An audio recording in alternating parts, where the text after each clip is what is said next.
సంప్రదాయానికి భిన్నంగా వాస్తవానికి దగ్గరగా రేపు సభ నిర్వహించేందుకు సిద్ధమవుతోంది కూటమి ప్రభుత్వం. గత అసెంబ్లీ ఎన్నికల్లో చారిత్రక విజయం సాధించి సంవత్సరం పూర్తవుతూ ఉండడంతో సుపరిపాలన స్వర్ణాంధ్రప్రదేశ్ పేరుతో వేడుకని ప్లాన్ చేశారు. అయితే సభ ఏర్పాట్లకు వరుణుడు ఆటంకంగా కనిపిస్తున్నాడు. ఏపీ సచివాలయం వెనక మొన్నటి నుంచే ఏర్పాట్లు మొదలయ్యాయి. నిన్న రాత్రి నుంచి కురుస్తున్న వర్షంతో పనులన్నీ ఆగిపోయాయి. దీంతో ప్రత్యామ్నాయ వేదికపై ప్రభుత్వం దృష్టి పెడుతోంది. వర్షం ఇలానే ఎడతెరిపి లేకుండా కురిస్తే మంగళగిరిలోని ఓ ప్రైవేట్ కన్వెన్షన్ సెంటర్లో సభను నిర్వహించాలని ప్లాన్ బిని సిద్ధం చేస్తోంది ఏపీ ప్రభుత్వం. ఇక రేపటి సభలోనే తల్లికి వందనం పథకాన్ని ప్రారంభించబోతున్నారు. ఈ పథకం కింద 67,27,164 మంది విద్యార్థులని గుర్తించి వారి తల్లుల ఖాతాల్లో 8,745 కోట్లు జమ చేయబోతున్నారు. అలానే సంవత్సర కాలంలో ప్రభుత్వం చేసిన అభివృద్ధి సంక్షేమ కార్యక్రమాలను ప్రజలకు CM Chandrababu, deputy CM Pawan Kalyan వివరించనున్నారు. రాబోయే 4 ఏళ్లలో ఎలాంటి కార్యక్రమాలు చేయబోతున్నారు, ప్రణాళికలు ఏంటి అనే అంశాలపై చంద్రబాబు ఒక క్లారిటీ ఇచ్చే అవకాశం ఉంది. ఇటు స్వర్ణాంధ్ర 2047 అంటూ ఇప్పటికే ఒక యాక్షన్ ప్లాన్ తో ముందుకు వెళుతున్న కూటమి ప్రభుత్వం దానికి టాస్క్ ఫోర్స్ టీమ్ ని సైతం ఏర్పాటు చేసింది. ఆ స్వర్ణాంధ్ర విజన్ డాక్యుమెంట్స్ ని సుపరిపాలన స్వర్ణాంధ్రప్రదేశ్ వేడుకలో రిలీజ్ చేసేందుకు ప్లాన్ చేస్తోంది ప్రభుత్వం. ఈ సభకి సంబంధించి మరిన్ని వివరాలు అందించడానికి మా అసోసియేట్ ఎడిటర్ ఈశ్వర్ లైవ్ లో సిద్ధంగా ఉన్నారు. ఈశ్వర్, వెన్యూ ఏమైనా మార్చే అవకాశం ఉందా? ఎందుకంటే అప్పటికప్పుడు మార్చాలంటే రిస్క్ అవుతుంది కాబట్టి ఇప్పటి వరకు ఏమనుకుంటున్నారు? ప్లాన్ బి ఏమైనా అమలు చేస్తారా, లేదంటే మొదట ప్లాన్ చేసిన విధంగానే వేదిక అలానే ఉంటుందా? అలానే తల్లికి వందనంతో పాటు ఇంకేమైనా కొత్త పథకాలను కానీ ప్రజలకి చేరువయ్యే కార్యక్రమాలను ఏమైనా తీసుకురాబోతున్నారు?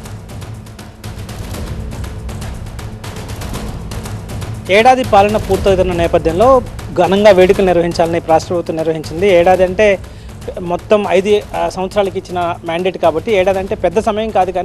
కానీ ఖచ్చితంగా రాష్ట్ర ప్రభుత్వ దిశని నిర్ధారించే సమయం, రాష్ట్ర ప్రభుత్వం గమనాన్ని నిర్దేశించే సమయం కాబట్టి దీని ద్వారా ప్రజలకు మరింత క్లారిటీ ఇవ్వాలన్న ఉద్దేశంతో ప్రభుత్వం ఒక కార్యక్రమాన్ని ఏర్పాటు చేయదలుచుకుంది. అదే నిన్నటి నుంచి ఏర్పాట్లు ప్రారంభమయ్యాయి. మనం ఒకసారి చూడొచ్చు, ఈ ప్రాంతంలోనే ఇక్కడ ఏర్పాట్లు ప్రారంభమయ్యాయి. కానీ వర్షం కారణంగా ఇక్కడ ప్రస్తుతం దీన్ని అంతా వెకేట్ చేస్తున్న పరిస్థితి కనిపిస్తోంది. దీంతో వెన్యూని ప్లాన్ బీకే మారుస్తున్నారు. నగరంలోని పోరంకిలో ఒక ప్రైవేట్ కన్వెన్షన్ హాల్కి దీన్ని మార్చాలని నిర్ణయించారు. దీనికి ఇప్పటివరకు భారీ ఎత్తున ఇక్కడ ఏర్పాట్లు జరుగుతున్నాయి. కానీ ఇక్కడ అంటే పూర్తిగా మట్టి వర్షం పడితే ఇక్కడ వెహికల్స్ కిందకి వెళ్ళిపోయే అవకాశం ఉంటుంది. సో ఇంకా పూర్తి స్థాయిలో ఇన్ఫ్రాస్ట్రక్చర్ కూడా ఇక్కడ డెవలప్ కాలేదు కాబట్టి ఇక్కడ చేయకపోవడం ఉత్తమమైన భావనకు వచ్చారు. కొద్దిసేపటి క్రితమే వెన్యూని మారుస్తూ నిర్ణయం తీసుకున్నారు. సో విజయవాడలోని మరొక కీలక ప్రాంతానికి అంటే పోరంకిలోని ఒక ప్రైవేట్ కన్వెన్షన్ హాల్కి, ఎందుకంటే భారీ ఎత్తున ప్రజలు వచ్చే అవకాశం ఉంది. అదే సమయంలో మంత్రులు, ఎమ్మెల్యేలు అందరికీ ఆహ్వానం అందింది. అదే సమయంలో మొత్తం ఆల్ ఇండియా సర్వీస్ ఆఫీసర్లు అందరూ రాష్ట్ర ప్రభుత్వంతో పనిచేస్తున్న ఐఏఎస్, ఐపీఎస్, ఐఆర్ఎస్, ఐఎఫ్ఎస్ ఇట్లాంటి అన్ని సర్వీసుల అధికారులను కూడా ఖచ్చితంగా హాజరు కావాలని రాష్ట్ర ప్రభుత్వం జియో విడుదల చేసింది. కాబట్టి అంత పెద్ద స్థాయిలో వస్తే ఏర్పాట్లు కూడా భారీగా చేయాల్సి ఉంటుంది. కాబట్టి ప్రస్తుతం వెన్యూని మారుస్తూ అక్కడ ఏర్పాట్లు ప్రారంభమయ్యాయి. అదొక ఇండోర్ స్టేడియం అది. సో ఇండోర్ కాబట్టి వర్షం ఎంత వచ్చినా ప్రాబ్లం లేదు, ఎందుకంటే ఫోర్కాస్ట్ ఉంది, రేపు వర్షం భారీగా పడే అవకాశం ఉంది. ఈ నేపథ్యంలో వెన్యూని మార్చారు. ఇక ఏడాది పాలనని ఒకసారి తీసుకుంటే ప్రభుత్వం మరొకసారి రేపు ఈ వేదిక ద్వారా ఏడాది కాలంగా తీసుకున్న అభివృద్ధి సంక్షేమ నిర్ణయాలతో పాటు పరిశ్రమలు, పెట్టుబడులు భారీగా రాష్ట్రానికి వచ్చాయని చెప్తున్న నేపథ్యంలో ఆంధ్రప్రదేశ్ రాష్ట్ర ప్రభుత్వం మరొకసారి ఈ వేదికగా ఎంత పెట్టుబడులు రాష్ట్రానికి వచ్చాయి, ఎంతమందికి ఉపాధి కల్పించబోతున్నాం, గతంలో ఎప్పుడూ లేనంత విధంగా మౌలిక సదుపాయాల ప్రాజెక్టులు ఎన్ని వేల కోట్ల రూపాయల కేంద్రం నుంచి వచ్చినాయి. అదే సమయంలో కీలకమైన ఆంధ్రప్రదేశ్ రాష్ట్ర రాజధాని అమరావతి నిర్మాణం కావచ్చు, పోలవరం కావచ్చు, వైజాగ్ రైల్వే జోన్కు సంబంధించి ఇటీవలే ఒక జనరల్ మేనేజర్ని కూడా నియమించారు. సో ఇట్లాంటి అనేక సాధించిన విజయాలని చెప్తూనే మరొకవైపు భవిష్యత్తులో తాము వచ్చే 4 సంవత్సరాల కాలంలో చేయబోయే పనులకు సంబంధించి కూడా ఒక విజన్ డాక్యుమెంట్ని ఇప్పటికే 2047 అంటే దాదాపుగా 22 సంవత్సరాల తర్వాత ఎట్లాంటి రాష్ట్రం ఎలా అభివృద్ధి చెందుతుందో అన్న విధంగా ఒక ప్లాన్ని తయారు చేసి దానికి ఒక టాస్క్ ఫోర్స్ని కూడా ఏర్పాటు చేసి ఆ దిశగా ఒక బ్లూ ప్రింట్ని తయారు చేసే రోడ్ మ్యాప్ని తయారు చేసే ప్రయత్నం జరుగుతుంది. అదే సమయంలో షార్ట్ టర్మ్ ప్లాన్ కింద వచ్చే 4 ఏళ్లలో రాష్ట్ర ప్రభుత్వం ఏం చేయబోతోంది, ఎలాంటి లక్ష్యాలు నిర్దేశించుకుంది, ఇప్పుడు 2029 తర్వాత మళ్ళీ ఎలాంటి పరిస్థితులు ఎన్నికలకు వెళ్ళే అవకాశం ఉంటుందని చెప్పే ఉద్దేశాన్ని రేపు కూటమి ప్రభుత్వం చెప్పే అవకాశం మాత్రం చాలా స్పష్టంగా కనిపిస్తుంది. దీనికి ముఖ్యమంత్రి అధ్యక్షత వహిస్తారు. ముఖ్యమంత్రితో పాటు ఉప ముఖ్యమంత్రి, మిగతా మంత్రులందరూ హాజరు కాబోతున్నారు. అందరూ ఎమ్మెల్యేలకి ఆహ్వానాలు ఇచ్చారు. ఎందుకంటే వాళ్ళందరినీ భాగస్వామ్యం చేయాలి.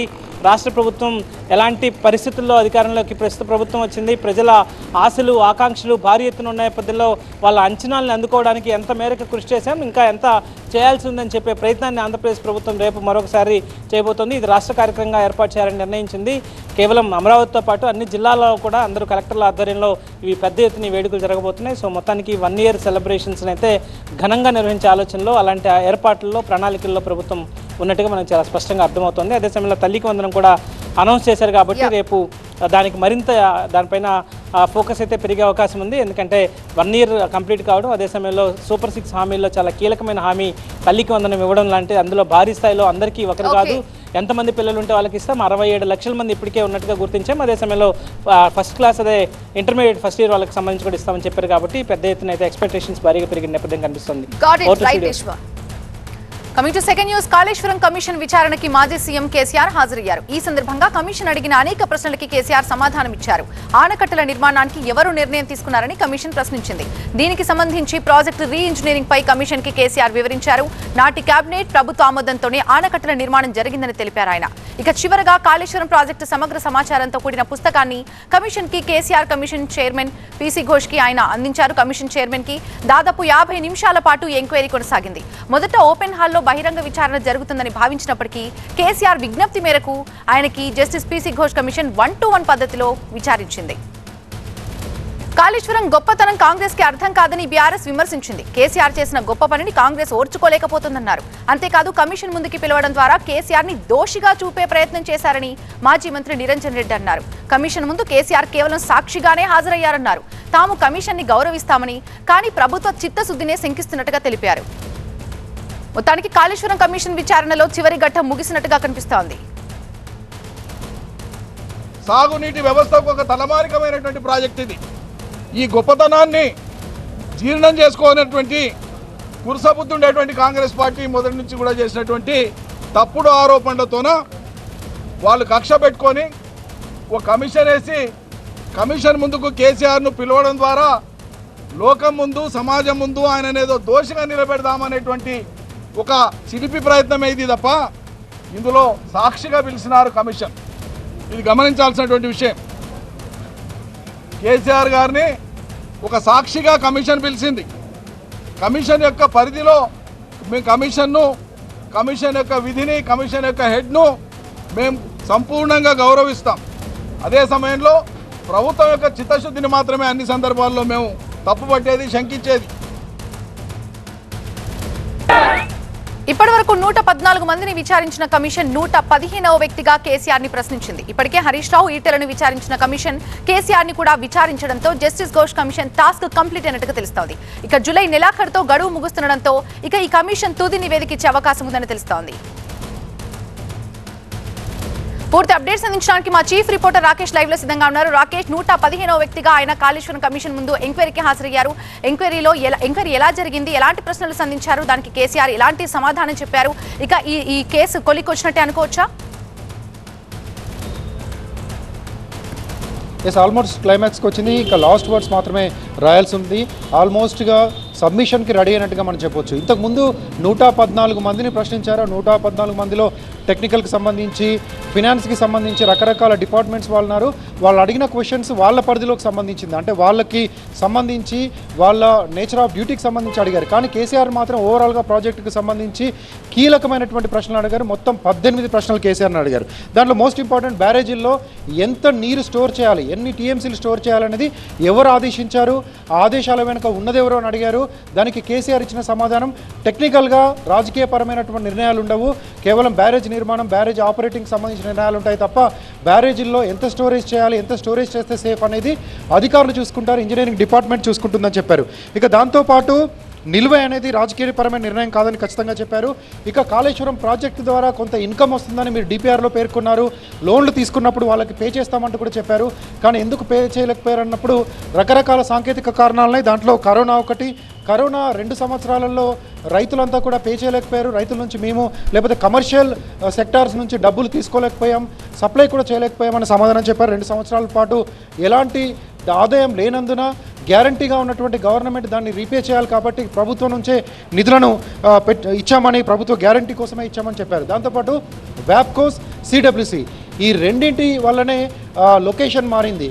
కాళేశ్వరం ప్రాజెక్ట్ అనేది తెరపైకి వచ్చింది. అంత ముందున్నటువంటి ప్రాణహిత చేవేళ్ల నుంచి ఎక్కడే తుమ్మిడిహట్లో కట్టుదామనుకున్నారో అక్కడి నుంచి ఆ రెండు సంస్థలు వ్యాప్కో సిడబ్ల్యూసి ఇచ్చినటువంటి సూచనల మేరకే ఇక్కడ వాటర్ అవైలబిలిటీ ఉంది, సరిపోయేంత నీరుంది కాబట్టి ఇక్కడికి షిఫ్ట్ చేశామని చెప్పారు. దాంతోపాటుగా ఇంకో ఇంపార్టెంట్, బ్యారేజీల నిర్మాణంలో ఎక్కడా కాంప్రమైజ్ అవ్వలేదు.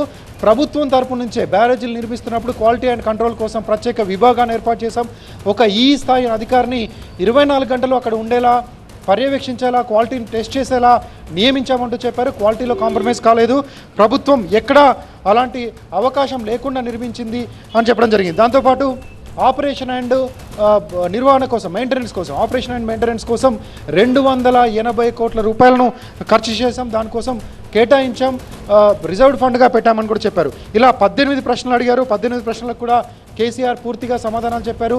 దాంతోపాటుగా పూర్తిగా ఒక పేపర్ ప్రజెంటేషన్ని, ఒక బుక్లెట్లో కాళేశ్వరం టైం లైన్ మొత్తం ఎప్పుడు నిర్ణయం తీసుకున్నారు, ఎప్పుడు క్యాబినెట్లో పెట్టారు, క్యాబినెట్ నిర్ణయం ఎప్పుడైంది, కమిటీలు ఎప్పుడు వేశారు, టెక్నికల్ కమిటీ ఏంటి, సబ్ కమిటీ ఏంటి, తర్వాత పూర్తిగా ఎగ్జిక్యూషన్ ఎప్పుడు జరిగింది, శంకుస్థాపన ఎప్పుడు జరిగింది, బ్యారేజ్ల నిర్మాణం ఏదేది ఎప్పుడు జరిగింది, దాని పక్కనటువంటి పంప్ హౌస్ల నిర్మాణం ఎప్పుడు జరిగింది, ఫస్ట్ ఫేజ్ పంపింగ్ ఎప్పుడు జరిగింది, ప్రారంభోత్సవం ఎప్పుడు జరిగింది, అదేవిధంగా కమిషన్ ఎప్పుడు చేశారు, ఇదంతా కూడా తీసుకున్న రుణాలు, వీటికి సంబంధించి పూర్తి టైం లైన్ని కేసీఆర్ వివరించారు. చాలా క్లియర్గా కాళేశ్వరం పైన తనకున్నటువంటి పూర్తి అవగాహనని రాకేష్, ఇదే ఆఖరి ఎంక్వైరీ అనుకోవచ్చా? ఇంకెవరైనా ఎంక్వైరీ మిగిలిందా? ఈ రిపోర్ట్ పై స్టాంపు పడే ఛాన్సెస్ ఎంత మేర కనిపిస్తున్నాయి? గడువు కూడా ఇక ముగియబోతుంది. ఇంకొక 1 మంత్ టైం ఉంది. దీనికి సంబంధించి ఏం చెప్తారు? వచ్చే నెల చివరి వరకు గడువు ఉంది. ఆల్మోస్ట్ అయిపోయినట్టే చెప్పవచ్చు. అంతకుముందు కొంత ఇచ్చినటువంటి సమాచారం, కమిషన్ నుంచి ఇచ్చినటువంటి సమాచారం మేరకు ఫైనల్ వర్డ్స్ కోసం, చివరి వ్యాఖ్యల కోసం మాత్రమే ఈ పొలిటికల్ లీడర్స్ని పిలుస్తున్నాం, రాజకీయపరమైన నిర్ణయాల కోసమే ఎలా తీసుకున్నారు, ఏం తీసుకున్నారని పిలుస్తున్నాం, ఆల్మోస్ట్ కంక్లూషన్కి వచ్చామని చెప్పారు. సో ఇప్పుడు రిపోర్ట్ రెడీ చేయడానికైతే ఒక 10-15 రోజులు టైం పడుతుంది. రిపోర్ట్ రెడీ చేసిన తర్వాత మళ్ళీ దాన్ని ఒకసారి స్క్రూటినీ చేస్తారు. ఆ తర్వాత ఫైనల్గా గవర్నమెంట్ సబ్మిట్ చేసే ముందు కూడా ఇంకా రకరకాల రిపోర్ట్లు ఆ లోపుగా వచ్చే తుమ్మల కూడా మనం చెప్పారు. అవసరమైతే నేను కూడా అసలు క్యాబినెట్లో పెట్టలేదు, సబ్ కమిటీ అనేది కాళేశ్వరం కోసం వేయలేదు అంటే చెప్పారు. ఆ విషయాన్ని నేను అఫిడవిట్ రూపంలో కమిషన్కి ఇస్తా అని చెప్పారు. సో ఆయన వచ్చి కలిస్తే ఆయన ఇచ్చినటువంటి రిపోర్ట్ని, ఆయన ఇచ్చినటువంటి అఫిడవిట్ని కూడా కన్సిడర్ చేయాల్సి ఉంటుంది. సో ఇంకా ఎవరైనా వస్తారా, ఓపెన్ ఫోరంలో ఎవరైనా ఏమైనా సమాచారం ఇస్తారా, దాన్ని కూడా చేర్చి చివరిగా ఒక 10-15 రోజుల్లో తీసుకొని, ఇంకా ఎక్స్టెన్షన్ అవసరం లేదు, వచ్చే నెల చివరికల్లా నివేదిక అయితే గవర్నమెంట్కి సమర్పించేటువంటి అవకాశం కనిపిస్తుంది. Right, thank you Rakesh. ఇక బర్త్డే పార్టీలో గంజాయి ఆనవాళ్లు విదేశీ మద్యం పట్టుబడ్డంతో సింగర్ మంగ్లీపై చేవెళ్ల పోలీసులు కేసు నమోదు చేశారు. మంగ్లీ ఎఫ్ఐఆర్ లో కీలక విషయాలు ప్రస్తావించారు. స్థానికుల ఫిర్యాదుతోనే అర్ధరాత్రి 1 గంట సమయంలో చేవెళ్లలోని త్రిపుర రిసార్ట్ లో దాడులు చేసినట్లు తెలిపారు. మద్యం మత్తులో 50 మంది వరకు డాన్సులు చేస్తున్నట్లు వెల్లడించారు. 48 మందికి డ్రగ్స్ టెస్టులు చేసినట్లు, బర్త్డే పార్టీకి ఎలాంటి అనుమతులు తీసుకోలేదని చేవెళ్ల పోలీసులు ఎఫ్ఐఆర్ లో స్పష్టం చేశారు. సింగర్ మంగ్లీ బర్త్డే పార్టీలో గంజాయి, విదేశీ మద్యం లభ్యం కావడం తీవ్ర కలకలం రేపింది. దీనికి సంబంధించి 4గురిపై పోలీసులు కేసు నమోదు చేశారు. మంగ్లీతో పాటు ఈవెంట్ ఆర్గనైజర్ మెఘావత్ దునే, అతని ఫ్రెండ్స్ రామకృష్ణ, దామోదర్ రెడ్డిపై కేసులు నమోదయ్యాయి. వీరితో దామోదర్ రెడ్డి అనే వ్యక్తి గంజాయి సేవించినట్లు పాజిటివ్ రిపోర్ట్ రావడంతో పోలీసులు సీరియస్ యాక్షన్ తీసుకున్నారు. ఆయనపై ఎన్డీపీఎస్ యాక్ట్ కింద కేసు నమోదు చేశారు. మరింత సమాచారం మా ప్రతినిధి రంజిత్ లైవ్ ద్వారా అందిస్తారు. రంజిత్, కఠిన చర్యలు తప్పవని తెలంగాణ పోలీస్ శాఖ ఎక్స్ వేదికగా, అంటే ఎంతటి వారైనా ఖచ్చితంగా యాక్షన్ ఉంటుంది అని చెప్పకనే చెప్తున్నారు. మరోవైపు ఇటు మంగ్లీ పార్టీలో అసలు ఆ డ్రగ్స్ ఎక్కడి నుంచి వచ్చాయి?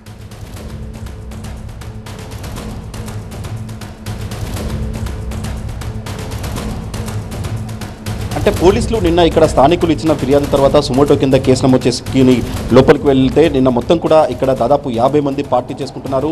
పార్టీ చేసుకునేటువంటి క్రమంలో కనీసం ఎక్సైజ్ పర్మిషన్ అనేది తీసుకోలేదు. ఆ తర్వాత ఇలాంటి ఈవెంట్ ఆర్గనైజ్ చేసేటువంటి క్రమంలో ఖచ్చితంగా స్థానిక పోలీస్ స్టేషన్లో అనుమతి తీసుకోవాల్సి ఉంటుంది. సో అలాంటి అనుమతి కూడా మంగ్లీ తీసుకోలేనట్టుగా కూడా పోలీసులు గుర్తించారు. దీంతో పాటు నిన్న ఇక్కడ పోలీసులు దాదాపు ఈ పార్టీలో అటెండ్ అయినటువంటి 50 మంది వ్యక్తుల్లో 48 మందికి డ్రగ్స్ పరీక్షలు నిర్వహించారు. మంగ్లీకి సంబంధించిన కుటుంబ సభ్యుల మీద మిగతా 48 మంది అందరికీ కూడా పోలీసులు డ్రగ్ పరీక్షలు నిర్వహించారు. సో ఇందులో దామోదర్ రెడ్డి అనేటువంటి వ్యక్తికి డ్రగ్ పాజిటివ్ నిర్ధారణ అయింది. సో ఆయన గాంజాయి గా కూడా గాంజాయి సేవించినట్టుగా కూడా ప్రస్తుతం పోలీసులు అయితే చెప్తున్నారు. సో మొత్తంగా ఇక్కడ ఎవరైతే ఈ పార్టీకి అటెండ్ అయినటువంటి వ్యక్తులు అంతా కూడా నిన్న పోలీసులు ఇక్కడ దాడులు చేసేటువంటి క్రమంలో వారితో బిహేవ్ చేసినటువంటి విధానంపై కూడా పోలీసులు సీరియస్గా ఉన్నారు. మంగ్లీ కావచ్చు, ఆ తర్వాత ఇక్కడ ఆమె సన్నిహితంగా ఉన్నటువంటి వ్యక్తులంతా కూడా నిన్న పోలీసులు ఇక్కడ రైడ్ చేసేటువంటి క్రమంలో వారితో దురుసుగా వ్యవహరించడం పట్ల పోలీసులు కూడా సీరియస్గా ఉన్నారు. ఎందుకంటే ఒకవైపు అనుమతులు తీసుకోలేదు, ఇక్కడ డ్రగ్స్ యాక్టివిటీ జరిగింది. సో ఇలాంటి సందర్భంలో తమ అక్కడికి వెళ్ళి దాడులు చేస్తే అక్కడ సహకరించాల్సింది పోయి పోలీసులపైన ఆమె దురుసుగా ప్రవర్తించినటువంటి డ్రగ్స్ యాక్టివిటీ, ఎందుకంటే ఇక్కడ పర్మిషన్ తీసుకోవడం ముఖ్యంటే ఇక్కడ ఈ పార్టీలో డ్రగ్ యాక్టివిటీ ఉంది కాబట్టి ఖచ్చితంగా కఠిన చర్యలు తీసుకుంటామన్నటువంటి విషయాన్ని ఈ పార్టీలో డ్రగ్ యాక్టివిటీ ఉంది కాబట్టి ఖచ్చితంగా కఠిన చర్యలు తీసుకుంటామన్నటువంటి విషయాన్ని పోలీసులు చెప్తున్నారు. సో ఇదే క్రమంలో ఇప్పుడు ఈవెంట్ ఆర్గనైజర్గా ఉన్నటువంటి వ్యక్తితో పాటు ఇక్కడ ఏదైతే మనం చూస్తున్నటువంటి ఈ ఫామ్ హౌస్కి సంబంధించినటువంటి ఓనర్తో పాటు ఆ తర్వాత మంగ్లీ ఏదైతే గాంజా సేవించినటువంటి దామోదర్ రెడ్డి, ఈ నలుగురికి కూడా ప్రస్తుతం పోలీసులు నోటీసులు జారీ చేసి ఫర్దర్గా వారిని విచారించబోతున్నారు. పోలీసులు మాత్రం ఒకటి చెప్తున్నారు, ఖచ్చితంగా ఎవరైనా శివారు ప్రాంతాల్లో ఇలాంటి అసాంఘిక కార్యకలాపాలకి విచ్చలవిడితనానికి వెళ్తే మాత్రం ఖచ్చితంగా కఠిన చర్యలు ఉంటాయి. ఎవరైనా పార్టీలు నిర్వహించుకోవాలన్నా ఏదైనా కానీ కూడా చట్ట పరిధిలో నిర్వహించుకుంటే ఎలాంటి అభ్యంతరాలు ఉండవు. కానీ చట్టాన్ని ఉల్లంఘించి ఈ రకంగా పార్టీలు నిర్వహిస్తే మాత్రం ఖచ్చితంగా చర్యలు తప్పితే అవి సెలబ్రిటీలు కానీ ఏ స్థాయిలో ఉన్నటువంటి వ్యక్తులైనా మాత్రం కఠిన చర్యలు తీసుకుంటాం. ఇప్పుడు మంగ్లీకి సంబంధించిన వ్యవహారంలో కూడా నిన్న పోలీసులు ఇక్కడికి రైడ్ చేసేటువంటి క్రమంలో పోలీసులు మొదటగా ఇక్కడ వారికి సంబంధించిన ఈవెంట్ పర్మిషన్కి సంబంధించిన వాటి విషయంలోనే మాట్లాడితే వాళ్ళు వివరించినటువంటి విధానం కావచ్చు, అక్కడ మద్యం మత్తులో వీరంతా ఉన్నటువంటి క్రమంలో పోలీసులతో బిహేవ్ చేసినటువంటి కారణంగానే పోలీసులు ఫర్దర్గా ఇంకా వీరందరికీ డ్రగ్ టెస్ట్ నిర్వహిస్తేనే ఒకరికి పాజిటివ్గా నిర్ధారణ. సో ఇలాంటి ఎవరైనా విచ్చలవిడితనానికి వెళ్తే మాత్రం ఖచ్చితంగా కఠిన చర్యలు ఉంటాయి. అది ఎంత పెద్ద వ్యక్తులైనా కానీ కూడా వారి విషయంలో పోలీసులు కఠినంగా ఉంటారన్నటువంటి మెసేజ్ని మాత్రం పోలీసులు ఇస్తున్నారు. ఎస్ రంజిత్.